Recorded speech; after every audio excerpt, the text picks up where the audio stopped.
दोस्तों आज हम एक नया मानवा स्टार्ट करेंगे और इस मानवा की शुरुआत में हमें दिखाया जाता है कि हमारा मेन कैरेक्टर एक मॉन्स्टर से फाइट कर रहा होता है और वह मॉन्स्टर हमारे मेन कैरेक्टर पर एक जोरदार हमला करता है और हमारा मेन कैरेक्टर कहता है कि मैंने सोचा था कि ये कम लेवल का मॉन्स्टर है पर ये तो 8 लेवल का मॉन्स्टर है। और हमें हमारे मेन कैरेक्टर के बारे में बताया जाता है जिसका नाम यांग फेंग और यह 7th लेवल का वॉरियर है। और यांग फेंग ने उस मॉन्स्टर की तलवार को होल्ड करके रखा होता है और वह अपनी बहन से चिल्लाते हुए कहता है कि क्विंग जू यहाँ से भागो। और हम देखते हैं कि वह मॉन्स्टर इतने में ही हमारे मेन कैरेक्टर के ऊपर जोरदार लात मारता है जिससे हमारा मेन कैरेक्टर ज़मीन पर जाकर गिरता है। और हम देखते हैं कि वह मॉन्स्टर यांग फेंग पर तलवार चलाने के लिए आ रहा होता है और उसकी बहन भी उससे चिल्लाते चिल्लाते कह रही होती है भाई। और हम देखते हैं कि वह मॉन्स्टर इतने में ही हमारे यांग फेंग पर तलवार से हमला कर देता है, लेकिन उसकी बहन तुरंत उसके सामने आ जाती है जिसकी वजह से वह तलवार यांग फेंग की बहन पर लग जाती है। और हमारा मेन कैरेक्टर यह देखकर बहुत ही ज़्यादा हैरान हो जाता है और वह कहता है क्विंग जू। और हम देखते हैं कि वह अपनी बहन को अपने हाथ में होल्ड करके रखा होता है और रो रहा होता है, लेकिन इतने में ही हमारे मेन कैरेक्टर को उस मॉन्स्टर पर बहुत ही ज़्यादा गुस्सा आता है और वह कहता है कि बास्टर आज तुम मरने वाले हो। और इतना कहते ही हमारा मेन कैरेक्टर उस पर हमला करने के लिए निकल जाता है और हम देखते हैं कि हमारे मेन कैरेक्टर ने उसकी गर्दन उड़ा दी होती है और उसके पास से एक नीला क्रिस्टल गिर रहा होता है। और हमारा मेन कैरेक्टर उस नीले क्रिस्टल को उठाता है और अपनी बहन के पास जाता है और उससे कहता है कि बहन अपनी आंखें मत बंद करना, मैं तुम्हें बचाने के लिए होली वाटर को जरूर ढूंढूंगा। फिर हमें अगले सीन में टेनलियन बेस नंबर 3 को दिखाया जाता है जहां पर हमारा मेन कैरेक्टर अपनी बहन को ला रहा होता है और वह दरवाज़ा खोलता है, लेकिन वह कुछ देख के हैरान हो जाता है। और हम देखते हैं कि यहाँ पर एक लड़का लड़की किस कर रहे होते हैं और हमारा मेन कैरेक्टर चिल्लाते हुए कहता है कि क्लाउड और जियामई तुम यहाँ पर क्या कर रहे हो। और हमें पता चलता है कि वह लड़की हमारे मेन कैरेक्टर की गर्लफ्रेंड है जिसका नाम क्लाउड है और वह दूसरा लड़का जिसका नाम जियाओवई है वह टियानलेन बेस नंबर 3 का कैप्टन है।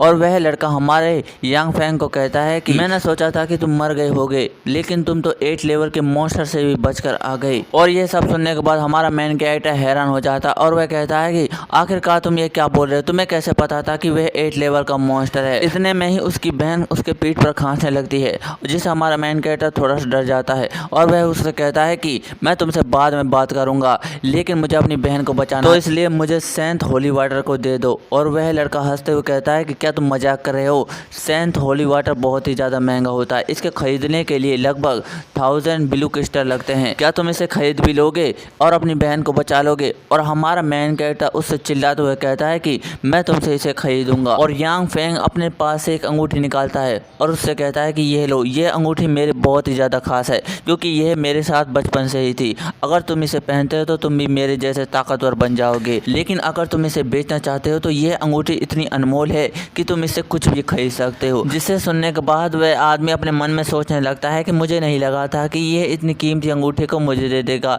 लेकिन अब यह अंगूठी मेरी है। और वह आदमी हमारे मेन कैरेक्टर को कहता है कि यह इतना भी बुरा नहीं है, लेकिन तुम्हारे मरने के बाद तो यह अंगूठी मेरी है और मैं तुम्हारे मरे हुए शरीर से इस अंगूठी को ले लूँगा और मैं अपने होली सेंथ वाटर को तुम्हारी बहन को नहीं देने वाला। एक खूबसूरत लड़की को अपनी आंखों के आगे मरते हुए देखना सच में बहुत ही ज़्यादा अफसोस की बात है। और हमारा मेन कैरेक्टर उस पर चिल्लाते हुए कहता है कि यू बास्टर्ड। और इतना कहते ही यांग फेंग अपनी बहन को एक दीवार के साथ ले जाता है और उसे वहाँ बिठा देता है और उस आदमी से कहता है कि अब तुम मरने वाला और उस पर हमला करने के लिए निकल जाता है, लेकिन वह आदमी हमारे मेन कैरेक्टर के वार को आसानी से डॉज कर देता है क्योंकि हमारा मेन कैरेक्टर अभी अभी फाइट करके आया होता है जिससे वह बहुत ही ज़्यादा जख्मी और थका हुआ होता है। और इसी का फ़ायदा उठाते हुए आदमी अपने हाथों में एक ब्लू एनर्जी को भरता है और हमारे मेन कैरेक्टर पर वार कर देता है और इस एनर्जी की वजह से हमारा मेन कैरेक्टर दूर कहीं जाकर गिरता है। और वह आदमी यांग फेंग के पास आते हुए उससे कहता है कि इतना जख्मी और घायल होने के बाद भी तुम मुझसे फाइट करने के लिए यहाँ आए। और इतना कहते ही वह आदमी यांग फेंग की अंगूठी को उसकी मुट्ठी से निकाल रहा होता है और कह रहा होता है कि मैं भी तो देखूं इस अंगूठी में ऐसी क्या खास बात है। और हमारा मेन कैरेक्टर चिल्लाते हुए कहता है कि तुम इस अंगूठी को अपने सपने में छुपाओगे। और वह इतना कहते हुए उस अंगूठी को निगल जाता है जिसे देखने के बाद वह आदमी बहुत ही ज़्यादा गुस्सा होता है और यांग फेंग से कहता है कि तुम्हें क्या लगता है कि तुम्हारे निगल जाने से मैं इस अंगूठी को नहीं ले पाऊंगा, मैं इस अंगूठी को तुम्हारे पेट से फाड़ कर निकाल लूंगा। और इतना कहते ही वह एक तलवार को उठाता और हमारे मेन कैरेक्टर के पेट में घुसा देता है। और हम देखते हैं कि इसकी वजह से हमारे मेन कैरेक्टर के पेट में बहुत बड़ा घाव हो गया होता है और जिसमें से एक अंगूठी चमक रही होती है। और हम देखते हैं कि ये अंगूठी बहुत ही ज़्यादा तेज चमकने लगती है और वह आदमी कहता है कि यह क्या हो रहा है। और अचानक से एक जोरदार रोशनी चमकती है और कहती है कि तुम्हें टाइम में वापस भेजा जा रहा है। और हमारे मेन कैरेक्टर की आंख एक दूसरी जगह खुल जाती है और हमारा मेन कैरेक्टर चिल्लाते हुए कहता है कि ये क्या हो रहा है। मैं तो उसी समय में आ गया जिस दिन अपोकलिप्टिक होने वाला है। और वह अपने शरीर में चूंटी काटते हुए कहता है कि दर्द हो रहा है, तो इसका मतलब है कि ये कोई सपना नहीं है, मैं दोबारा से रिकार्नेट हो चुका हूँ। लेकिन अचानक से यांग फैंग का ध्यान अपनी साइड में जाता है और हम देखते हैं कि ये हमारे मेन कैरेक्टर की गर्लफ्रेंड होती है। और यांग फैंग अपनी गर्लफ्रेंड को देखते हुए सोच रहा होता है क्या मुझे इसे मार देना चाहिए या फिर इसका शुक्रिया करना चाहिए। इसने अगर मुझे धोखा नहीं दिया होता तो मेरी बहन इतनी बड़ी मुसीबत में नहीं पड़ती, लेकिन अगर मैं इसे उसी समय मार देता तो इस समय में नहीं आ पाता। और वह मन में सोचते हुए कहता है कि जिन जिन लोगों ने मेरे परिवार को नुकसान पहुंचाया और मुझे नुकसान पहुंचाया है, मैं उन सभी को नहीं छोड़ने वाला। और वह मन में कहता है कि मैं आ रहा हूँ। लेकिन इतने में हम देखते हैं कि यांग फैंग का दरवाज़ा तोड़ते हुए कुछ लोग अंदर आते हैं और उस लड़की से कहते हैं कि तुम्हारी हिम्मत कैसे हुई ये सब करने की, मेरा भाई तुमसे बहुत ही ज़्यादा प्यार करता है और वह तुझे अपनी गर्लफ्रेंड बनाना चाहता है, लेकिन तूने मेरे भाई को इस लड़के के लिए छोड़ दिया। अब तो मैं इस लड़के को नहीं छोड़ने वाला, मैं इस लड़के के पैरों को तोड़ दूंगा। और हम देखते हैं कि वह लड़की हमारे यांग फैंग से कहती है कि ये लोग कौन है यांग फैंग, मैं बहुत ज़्यादा डरी हुई हूँ। और यांग फैंग अपने मन में सोच रहा होता है कि इस कुतिया की एक्टिंग कितनी अच्छी है, मैं पिछली बार इसकी बातों में आ गया था। और हम देखते हैं कि वह लड़का यांग फैंग पर हमला करते हुए आ रहा होता है और उससे कहता है कि तुम्हारी हिम्मत कैसे हुई मेरे ब्रदर की गर्ल को हाथ अड़ाने की। और इतना कहते ही वह यांग फैंग पर हमला कर देता है, लेकिन यांग फैंग उससे बचते हुए उससे कहता है कि तुम तो बहुत ही ज़्यादा सिलो हो, तुम लोगों ने वह कहावत नहीं सुनी कि अपना से ज़्यादा ताकतवरों से कभी पंगा मत लेना। और इतना कहते ही हमारा मेन कैरेक्टर उस आदमी की गुद्दी को पकड़ता है और उसे दीवार में जाकर दे मारता है, जिसकी वजह से वह दूसरा आदमी भी डर जाता है और कहता है कि तुम तो बहुत ही ज़्यादा स्ट्रॉन्ग हो। और वह लड़की अपने मन में सोच रही होती है कि यांग फैंग कब से इतना ताकतवर हो गया। और हमारा मेन कैरेक्टर उस आदमी से कहता है कि अब तुम्हारी बारी। और हमारा मेन कैरेक्टर सोच रहा होता है जब ये पिछली बार यहाँ आए थे तो इन लोगों ने मुझे इतना पीटा था कि मैं मरी हुई लाश के बराबर हो गया था, लेकिन इस बार मैं इन लोगों को नहीं छोड़ने वाला। और यह सब कहते ही हमारा मेन कैरेक्टर उस पर जोरदार हमला करता है और जिससे वह उड़ते हुए कहीं दूर जाकर गिरता है। और यांग फैंग उस आदमी से कहता है अब तुम्हें कैसा लग रहा हड्डी पसली टूटने के बाद। और वह लड़की चिल्लाते हुए यांग फैंग से कहती है कि यांग फैंग तुम कहाँ जा रहे हो, मुझे छोड़कर मत जाओ, कल जो रात को हुआ वह सब क्या था। और हमारा मेन कैरेक्टर उस लड़की से कहता है कि अब ये सब कहकर मुझे परेशान मत करो, आज से हमारा रिश्ता ख़त्म, अगर हम अगली बार मिलेंगे तो वह हमारा लास्ट समय होगा। और वह लड़की हमारे मेन कैरेक्टर बहुत ही ज़्यादा गुस्सा हो रही होती है और उससे चिल्ला के कहती है कि यांग फैंग। और वह अपने मन में सोचने लगती है कि आखिरकार इस कचरे की हिम्मत कैसे हुई मुझे छोड़ने की, इसने जो कल रात मेरे साथ किया इसके बाद भी यह मुझे छोड़ना चाहता है। और हम देखते हैं हमारा मेन कैरेक्टर बाहर आ चुका होता है और वह कहता है कि यहाँ पर इतना अंधेरा क्यों हो और यह डार्क सीड क्या है। लेकिन वह अचानक से हैरान हो जाता है और वो कहता है कि यह तो वही समय है जब ज़ॉम्बियों ने हमारे ऊपर हमला किया था। और वह अपने सिस्टर को कॉल मिलाने लगता है और हम उसकी सिस्टर को देखते हैं जिसके पास वह कॉल आता है और वह हमारे मेन कैरेक्टर को कहती है कि आखिरकार तुम्हें अपनी बहन की याद आ गई, कैसा लग रहा है तुम्हें अपनी गर्लफ्रेंड के साथ अच्छा और रोमांटिक समय बिताने में। और हमारा मेन कैरेक्टर उससे कहता है क्योंजू अब तुम अपनी बकवास बंद करो और मेरी बात ध्यान से सुनो, जब तक मैं तुम्हारे पास नहीं पहुंचूं किसी के लिए दरवाज़ा मत खोलना, चाहे वो लोग कोई भी हों, मुझ पर विश्वास करो, मैं बाकी की सिचुएशन के बारे में वहां आकर तुम्हें एक्सप्लेन कर दूंगा। और वह लड़की हमारे मेन कैरेक्टर कहती है कि ब्रदर तुम्हें ज़्यादा चिंता करने की कोई भी ज़रूरत नहीं, मैं अभी हॉस्टल में हूँ और यहाँ पर सब कुछ सुरक्षित है, तो तुम चिंता मत करो। हमारा मेन कैरेक्टर कहता है कि तुम मेरी बात को समझ नहीं रही हो, तुम अपना ध्यान रखो। और वह लड़की खिड़की को खोलते हुए हमारे मेन कैरेक्टर यांग फैंग से कहती है कि यहाँ पर कुछ लोग अजीब अजीब हरकतें कर रहे हैं और एक दूसरे को खा रहे हैं, जिसे सुनने के बाद वह हमारा मेन कैरेक्टर चौंक जाता है और वह कहता है कि क्विंगजू तुम सेफ रहना। लेकिन इतने में ही यांग फैंग के फ़ोन में सिग्नल आना बंद हो जाता है और हमारा मेन कैरेक्टर सोच रहा होता है कि जब पिछली बार ज़ॉम्बीज़ का हमला हुआ था तो मेरी बहन बच गई, तो मुझे इस बारे में इतना चिंता करने की कोई भी ज़रूरत नहीं है। और हम देखते हैं इतने में ही हमारे मेन कैरेक्टर की अंगूठी चमकने लग जाती है और हमारा मेन कैरेक्टर सोच रहा होता है कि लगता है कि आसपास कोई ट्रेडर आया है। यह अंगूठी जब भी ज़्यादा चमकने लगती है जब कोई आसपास ट्रेडर आया होता है। और यांग फैंग खुश होते कहता है कि आज तो मुझे लगता है कि खुदा भी मेरे साथ है। और हम अगले सीन में देखते हैं कि यांग फैंग चलते चलते एक जगह पर आ जाता है और वह कहता है कि मेरी अंगूठी ने तो यहीं का संकेत दिया था, लेकिन यह तो स्कूल का फीमेल बाथरूम है। और वह अंदर आते हुए कहता है कि मुझे लगता है कि फीमेल बाथरूम भी मर्दों के बाथरूम के बराबर होता होगा। लेकिन जब हमारा मेन कैरेक्टर अंदर घुस रहा होता है तो उसका ध्यान एक लड़की की तरफ जाता है जो हमारे मेन कैरेक्टर की तरफ लखाने लगती है और हम देखते हैं कि यह एक ज़ॉम्बी होती है जो एक लड़की को खा रही थी और वह देखते ही देखते हमारे मेन कैरेक्टर पर जोरदार हमला करने के लिए आगे बढ़ती है। लेकिन हमारा मेन कैरेक्टर कहता है कि तुम तो बहुत ही ज़्यादा खूबसूरत हो, लेकिन इसका यह मतलब नहीं है कि तुम कुछ भी करोगी। और वह इतना कहते ही पीछे से एक कांच को तोड़ता है और उसमें से एक कुल्हाड़ी को निकाल लेता है और वह उस ज़ॉम्बी लड़की की गर्दन को उड़ा देता और कहता है कि तुम सिर्फ ज़ॉम्बी लोग मरना डिजर्व करते हो। फिर हम देखते हैं कि यांग फेंग उस ज़ॉम्बी के पास जाता और उसका स्टोन उठाते हुए कहता है कि मैं अभी लोएस्ट लेवल पर हूँ, लेकिन अगर मुझे अपने परिवार को बचाना है तो मुझे लेवल अप करना ही होगा। और हम तभी अचानक देखते हैं कि यांग फेंग के पास एक ट्रेडर आया होता है और यांग फेंग कहता है कि तो फाइनली मैंने तुम्हें ढूंढ लिया। और वह कहता है कि जब मैंने पिछली बार तुम्हें ढूंढने की कोशिश की तो मुझे 3 महीने लगे थे, लेकिन इस बार तो मैंने तुम्हें 1 महीने में ही ढूंढ लिया। और फिर हमें इन ट्रेडर्स के बारे में बताया जाता है। हरे, नीले और बैंगनी और सफ़ेद रंग के ट्रेडर बहुत ही ज़्यादा खास होते हैं और इनका लेवल 9 होता है जो कि बहुत ही ज़्यादा खास होता है। अगर हम इनसे स्पेशल मेडिसिन और हाईएस्ट वेपन खरीद सकते हैं जो कि बहुत ही ज़्यादा कमाल की बात है। और फिर हम देखते हैं कि यांग फेंग उस ट्रेडर के पास जाता और कहता है कि जैसा कि मैं जानता था, अगर हम अपना स्टोन लेकर इनके पास जाते हैं तो हम कुछ भी ट्रेड कर सकते हैं। और हम देखते हैं कि यांग फेंग के सामने बहुत सारी चीज़ें आ गई होती है और यांग फेंग उन सभी चीज़ों को चुन रहा होता है और यांग फेंग उन चीज़ों को खरीदते हुए कहता है कि जैसा कि मैं जानता था, मेरी स्पेशल अंगूठी की वजह से मैं इन चीज़ों को कम पैसों में भी खरीद सकता हूँ, लेकिन ये सभी चीज़ें तो लोएस्ट ग्रेड की हैं, मुझे तो हाईएस्ट ग्रेड का चाहिए। और हम देखते हैं उसके सामने हाईएस्ट ग्रेड का एक वेपन आ जाता है और हम देखते हैं कि ये एक हथौड़ा होता है और हमारा मेन कैरेक्टर कहता है ये तो बहुत ही ज़्यादा कमाल का है।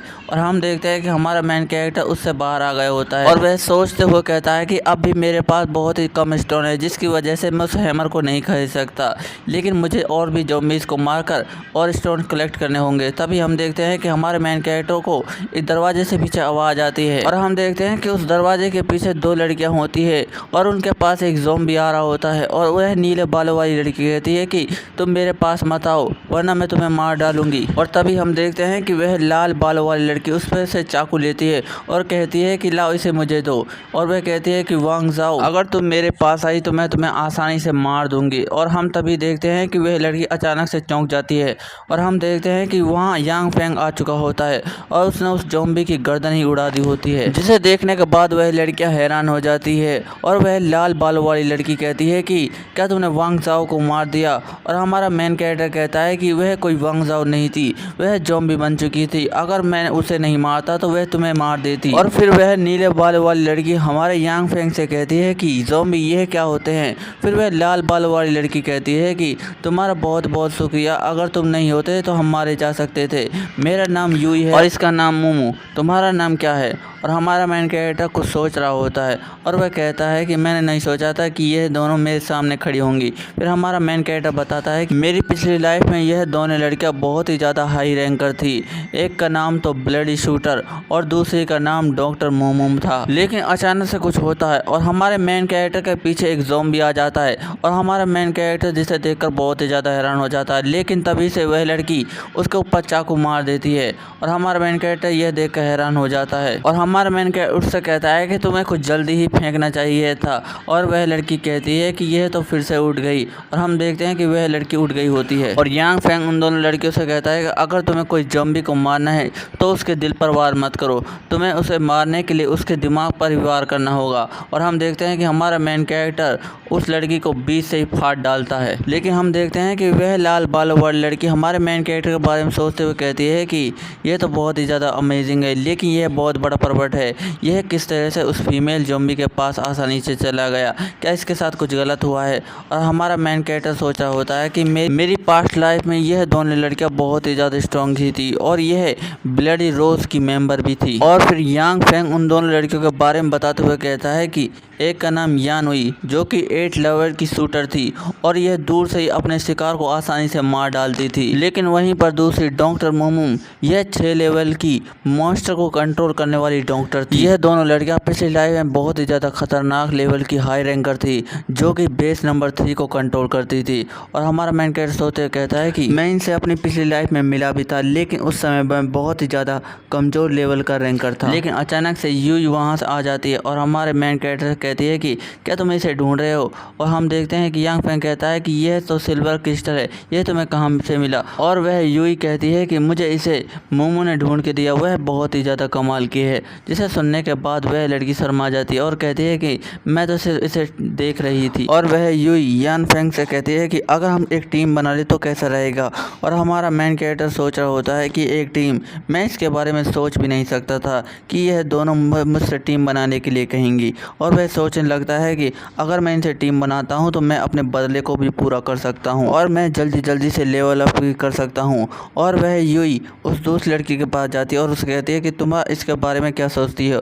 और वह लड़की कहती है कि मुझे इसके बारे में जज नहीं करना चाहिए, मैं इस लड़के को जहाँ से भी देखूँ यह मुझे अच्छा बंदा ही लगता है। जैसा कि अब हमने टीम बना ली है तो हमें अपने कपड़े भी चेंज कर लेने चाहिए। और वह यूई कहती है कि तुमने सही कहा, लेकिन वह हमें कब से घूरे ही जा रहा होता है। और फिर वह नीले बाल वाली लड़की कहती है कि क्या तुम बाहर जा सकते हो, हमें अपने कपड़े चेंज करने हैं और वहाँ से झांकना मत। और हमारा मेन कैरेक्टर बाहर आते हुए कहता है ठीक है। और हम अगले सीन में देखते हैं कि उन दोनों लड़कियों ने कपड़े बदले होते हैं और यान हुई यांग फैंग से कहती है कि क्या तुम्हें पता है कि वांग जाओ ज़ॉम्बी कैसे बनी और क्या इस बाथरूम में और भी ज़ॉम्बी है। यान हुई की ये बात सुनने के बाद यांग फैंग उससे कहता है कि मुझे नहीं पता कि यहाँ ज़ॉम्बी है या नहीं, लेकिन मुझे इतना पता है कि बाहर बहुत सारे ज़ॉम्बी हैं। यांग फैंग की यह बात सुनने के बाद वह दोनों लड़कियां चौंक जाती है और यान हुई उससे कहती है कि क्या बाहर बहुत सारे ज़ॉम्बी है तो हमें सेफ प्लेस को ढूंढना चाहिए और रेस्क्यू होने का इंतजार करना चाहिए। और हमारा मेन कैरेक्टर कहता है लेकिन यहाँ पर कोई ऐसी जगह नहीं है जहाँ हम हर वक्त सेफ रह सके,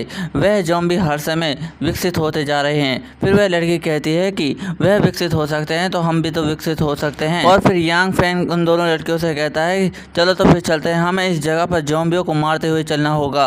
और हमारा मेन कैरेक्टर बाहर आ चुका होता है और वह उन दोनों लड़कियों से कहता है कि मैं तुम्हें पहले बता दूं कि मेरा नाम यांग फैंग है और मैं तुम्हारी स्ट्रॉन्ग बनने में मदद भी कर सकता हूं, लेकिन इसके लिए तुम्हें मेरी 3 शर्तों को मानना होगा। मेरी पहली शर्त यह है कि तुम्हें मेरे हर ऑर्डर को फॉलो करना होगा और मेरी दूसरी शर्त यह है कि तुम्हें जो भी क्रिस्टल मिले वह मुझे देना होगा और मेरी तीसरी और आखिरी शर्त यह है कि तुम लोग मेरे साथ गद्दारी नहीं कर सकते। और यांग फैंग की यह बात सुनने के बाद यान हुई मोमो से कहती है कि मोमो इसके बारे में तुम्हारा क्या ख्याल है। और वह लड़की कहती है कि मुझे लगता है कि हमें इसकी शर्तों को मान लेनी चाहिए और यह इसके बदले में हमें स्ट्रॉन्ग भी तो बना रहा है। और उस लड़की की बात सुनने के बाद यान हुई उससे कहती है कि क्या ये हमें स्ट्रॉन्ग बना पाएगा, ये तो बहुत ही ज़्यादा इंटरेस्टिंग है। फिर वह लड़की यांग फैंग से कहती है कि हमें तुम्हारी सारी शर्तें मंजूर है। जिसे सुनने के बाद यांग फैंग कहता है चलो तो फिर ठीक है, मुझे फॉलो करो। फिर हम अगले सीन में देखते हैं कि कहीं पर बहुत सारे ज़ॉम्बी होते हैं और हमारा मेन कैरेक्टर एक गली में आया होता है और वह लड़की कहती है कि यहाँ तो बहुत सारे ज़ॉम्बी है, हम यहाँ से कैसे निकलेंगे। जिसे सुनने के बाद यांग फैंग उन दोनों लड़कियों से कहता है कि तुम्हें ज़्यादा क्वेश्चन करने की कोई ज़रूरत नहीं है, तुम बस जस्ट मुझे फॉलो करो और इस तरह के दिखने वाले क्रिस्टलों को कलेक्ट करना। और इतना कहने के बाद यांग फैंग ज़ॉम्बियों से लड़ने के लिए आ जाता है और वह लड़कियाँ कह रही होती हैं कि क्या ये अकेला ही उन ज़ॉम्बियों से लड़ने वाला है। लेकिन हम देखते हैं कि यांग फैंग एक ज़ॉम्बी के पास जाता है और उसे बीच से ही चीर डालता है, जिसे देखने के बाद तो वह लड़कियां भी हैरान हो जाती हैं। और उन लड़कियों के पास एक क्रिस्टल आकर गिरता है जिसे मोमो उठा लेती है और वह कहती है कि यह क्रिस्टल तो ह्यूमन बॉडी में मिले विटामिन और खनिज की तरह है, तो इसलिए यह लोग ज़ॉम्बी में बदल गए। जिसे सुनने के बाद वह दूसरी लड़की कहती है कि क्या तुम्हें लगता है कि इस क्रिस्टल की वजह से हम भी ज़ॉम्बी बन सकते हैं। और मोमो कहती है कि मैं इसके बारे में ज़्यादा नहीं बता सकती, मुझे इसकी जाँच करने के लिए इसकी गहराई में जाना होगा। यान युई यांग फैंग की तरफ देखते हुए कहती है कि उसे इतने सारे क्रिस्टल क्यों चाहिए, वह तो बहुत ही ज़्यादा स्ट्रॉन्ग है। और हम देखते हैं उन दोनों लड़कियों के पीछे एक ज़ॉम्बी आ रहा होता है, लेकिन अचानक से वहाँ एक पीली रंग की कार आती है और उस ज़ॉम्बी को कुचल देती है। और हम देखते हैं कि उसमें से एक लड़का बाहर आता है और वह निकलते हुए कहता है कि यान युई मुझे नहीं लगा था कि हम दोबारा से ऐसी खतरनाक जगह पर मिलेंगे। और हमें उस लड़के के बारे में बताया जाता है यह म्यू फैमिली का सक्सेसर म्यूटान है और ये यान युई के लिए बहुत ही ज़्यादा पागल है। और वह उन दोनों लड़कियों से कहता है कि मुझे नहीं लगता कि तुम उन ज़ॉम्बियों के सामने टिक भी पाओगी, तुम मेरे पास आओ और मैं तुम्हें बचा लूँगा। जिसे जिसे सुनने के बाद यान हुई कहती है कि मुझे लगा ही था कि तुम गंदी नाली के कीड़े हो। और मोमो सोच रही होती है कि ये यहाँ पर क्यों आया है, लेकिन अचानक से यांग फेंग उनके पीछे आते हुए कहता है कि मैंने कहा था कि तुम मेरे पास फॉलो करना, और वह उसके पीछे एक ज़ॉम्बी की गर्दन को उड़ा देता है। यान हुई यांग फेंग से कहती है कि जब भी कहीं अजीब होता है तो समझ लेना प्रिंस म्यू आया है और ये हमारे स्कूल का लड़का है। जिसे सुनने के बाद वह लड़का हमारे मेन कैरेक्टर के पास आते हुए कहता है कि है कि तुम मेरी बात सुनो, तुम्हारी स्किल तो बहुत ही ज़्यादा माहिर है, तुम मेरे बॉडीगार्ड क्यों नहीं बन जाते, मैं तुम्हें बहुत सारा पैसे दूंगा। और यांग फेंग उसकी बातों पर कोई ध्यान नहीं देता और वह चिल्लाते हुए कहता है कि क्या तुम्हें मेरी बातों पर विश्वास नहीं है, ये लो चेक, इसमें बहुत सारा पैसा, इससे तुम बहुत कुछ खरीद सकते हो और मुझे फॉलो करो, जैसे जैसे तुम मुझे फॉलो करोगे मैं तुम्हें और भी पैसा दूंगा। और उस लड़के की बात सुनने के बाद यांग फेंग अपने मन में सोचने लगता है कि इसने तो मेरी पिछली लाइफ के बारे में मुझे कुछ याद दिला दिया, जब मेरे पास खाने और मेडिसिन खरीदने के लिए भी पैसे नहीं थे। और हम देखते हैं कि मोमो के पास कुछ ज़ॉम्बी आने लगते हैं और हमारा मेन कैरेक्टर उन सभी ज़ॉम्बियों को काट देता और कहता है कि मुझे लगता है कि इन ज़ॉम्बीज़ की संख्या तो बढ़ती जा रही है, हमें यहाँ से जल्दी ही निकलना होगा। और यांग फेंग वहाँ से जा रहा होता है और वह लड़का चिल्लाते हुए कहता है कि ए बास्टर, तुमने तो मेरी बात भी नहीं सुनी और ना ही तुमने मेरी तरफ देखा, तुम जानते भी हो मैं कौन हूँ, मैं म्यू फैमिली का सक्सेसर हूँ। और वह चिल्लाते हुए कहता है कि यानोई मेरे लिए रुको। और हम देखते हैं कि वह सारे ज़ॉम्बी यांग फेंग की तरफ जा रहे होते हैं और वह लड़का कहता है कि ए तुम सभी लोग, क्या तुम मुझे इग्नोर मार रहे हो, क्या तुम सभी लोग मुझे कमज़ोर समझ रहे हो, मैं तुम में से 10 ज़ॉम्बियों को तो आसानी से संभाल सकता हूँ। लेकिन वह ज़ॉम्बी उस लड़के की बातों पर कोई ध्यान नहीं देते और सारे ज़ॉम्बी यांग फेंग की तरफ जाने लगते हैं, जिसे देखकर यांग फेंग बहुत ही ज़्यादा हैरान हो रहा होता है और वह कहता है कि यह नहीं हो सकता। और वह लड़की मोमो कहती है कि मुझे लगता है कि वह फ्लावर कोई नॉर्मल फ्लावर नहीं है। और हमारा मेन कैरेक्टर का ध्यान उस फ्लावर पर जाता है और वह कहता है कि यह तो सेकंड लेवल का म्यूटेंट है। और वह अपने मन में सोचता है कि वहाँ पर तो एक सेकंड लेवल का मॉन्स्टर है जो कि बहुत ही ज़्यादा तेज़ी से इवॉल्व हो रहा है। और वह लड़की कहती है कि क्या एक प्लांट भी ज़ॉम्बी हो सकता है। और हम देखते हैं कि उस फ्लावर में से कुछ खुशबू बाहर आ रही होती है जो कि उन ज़ॉम्बियों को अट्रैक्ट कर रही होती है। यांग फेंग उन दोनों लड़कियों से कहता है कि ज़रा देखो, वह सेकंड लेवल का प्लांट ज़ॉम्बी उन सभी ज़ॉम्बीज़ को कंट्रोल कर रहा है, तुम लोगों को फर्स्ट लेवल के ज़ॉम्बी से बचना ही होगा। और वह कहता है कि यहाँ और भी सारे ज़ॉम्बी आ रहे हैं, चलो यहाँ से भागते हैं। और वह कहता है कि मैं इन सभी ज़ॉम्बीज़ को मारते हुए रास्ता बनाऊंगा, तुम सभी लोग मेरा पीछा करते हुए धीरे धीरे आना। और हम इतने में ही देखते हैं कि उस ब्लू वाली लड़की के ऊपर एक ज़ॉम्बी हमला कर देता है, लेकिन यान हुई वहाँ आकर उसे बचा लेती है और उसे कहती है कि मैं तुम्हारे पीछे ही हूँ, तुम्हें ज़्यादा चिंता करने की कोई ज़रूरत नहीं है। लेकिन हमारा मेन कैरेक्टर उस लड़की को देख रहा होता है और अपने मन में सोचने लगता है कि वाकई में वह लड़की तो ब्लड रोज टीम की मेंबर है और वह किस तरह से खाली हाथों से ज़ॉम्बीज़ को मार रही है। और हम देखते हैं कि उन सभी ज़ॉम्बीज़ के बीच में एक कार आने लगती है और हम देखते हैं उस कार में वही लड़का बैठा होता है और वह कहता है कि यान हुई, तुम्हें ज़्यादा डरने की कोई ज़रूरत नहीं है, मैं तुम्हें ज़रूर बचा लूँगा। और वह गाड़ी को तेज़ भगाते हुए उन सभी ज़ॉम्बीज़ को कुचलते हुए वहाँ से जा रहा होता है। और हमारा मेन कैरेक्टर चिल्लाते हुए कहता है कि हमारे पास अभी भी चांस है, तुम स्कूल में जाओ और दरवाजे की सुरक्षा करो। और हम देखते हैं कि वह लड़का वहाँ पर पहुँच चुका होता है और वह उस दरवाजे को बंद कर देता है। और वह लड़की चिल्लाते हुए कहती है कि मोटियान, यह क्या कर रहे हो। और वह लड़की बस दरवाजे के पास चिल्लाते हुए कह रही होती है, मोटियान तुम दरवाज़ा खोलो। और वह लड़का हंसते हुए कहता है कि मैं इस दरवाजे को खोल दूंगा, पहले तुम ये कहो कि तुम दरवाज़ा खोलने के बाद मेरी बन जाओगी। और वह लड़की कहती है कि म्यूटियान तुम बास्टर कहीं के। और वह लड़का कहने लगता है, मैं स्कूल में इसलिए आया था कि ताकि मैं चेक कर सकूं तुम सुरक्षित हो या फिर नहीं, लेकिन तुम तो उस गरीब लड़के के संग घूम रही हो। और हम देखते हैं कि उन दोनों लड़कियों के पीछे ज़ॉम्बी आने लगते हैं, लेकिन यांग फेंग वहाँ आता है और उन दोनों ज़ॉम्बियों को काट देता है। और वह लड़की कहती है कि हम इस दरवाजे से अंदर नहीं जा सकते। और यह सुनने के बाद यांग फेंग उन दोनों लड़कियों से कहता है कि तुम कैफेटेरिया के पिछले दरवाजे से अंदर जा सकती हो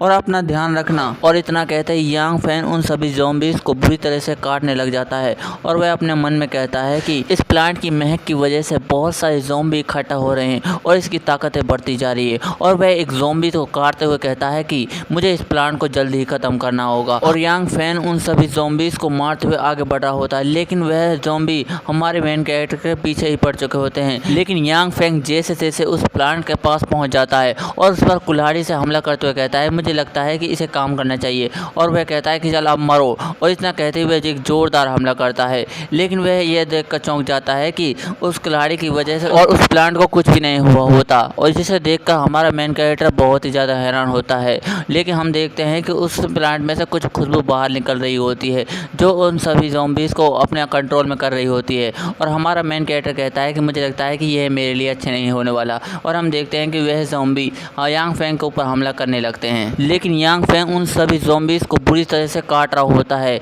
लेकिन अचानक से एक ज़ॉम्बी हमारे मेन कैरेक्टर के पीछे आता है, जिसे देखकर यांग फेंग बहुत ही ज़्यादा हैरान हो जाता है। लेकिन हम देखते हैं कि उसके माथे में एक चाकू लगता है और हम देखते हैं कि वह दो लड़कियां होती हैं। यांग फेंग उन दोनों लड़कियों से कहता है तुम लोग यहाँ क्या कर रहे हो, और उसमें से यान हुई कहती है कि अब तुम ऐसा मत करो, हम एक टीम बन चुके हैं, हमें भी तुम्हारी मदद करने दो। और इतना कहते ही वह लड़कियां यांग फेंग के साइड में खड़ी हो जाती है और यांग फेंग अपने मन में सोच रहा होता है मुझे लगता है कि मुझे इन दोनों पर विश्वास करना चाहिए, क्योंकि यह लड़कियां पिछली लाइफ में बहुत ही ज़्यादा ताकतवर थी। और हम देखते हैं कि उस लड़की को ज़ॉम्बी की वजह से एक चोट लगी होती है और यांग फेंग उससे कहता है क्या तुम ठीक हो, और वह लड़की कहती है कि यह तो सिर्फ छोटी मोटी चोट है, तुम चिंता मत करो, मैं इन ज़ॉम्बीज़ को मारती हूँ, तुम उस प्लांट को मारने का कोई तरीका खोजो। और हम देखते हैं कि पीछे से मोमो यांग फेंग से कहती है कि मेरे पास पेट्रोल है, क्यों ना हम इसे जला दे। और यांग फेंग उसकी बात सुनने के बाद उससे कहता है कि तुम्हारे पास तो बहुत ही अच्छा आइडिया है, जिसे सुनने के बाद वह लड़की थोड़ा सा शर्माने लगती है। और हम देखते हैं कि यांग फेंग उस लड़की से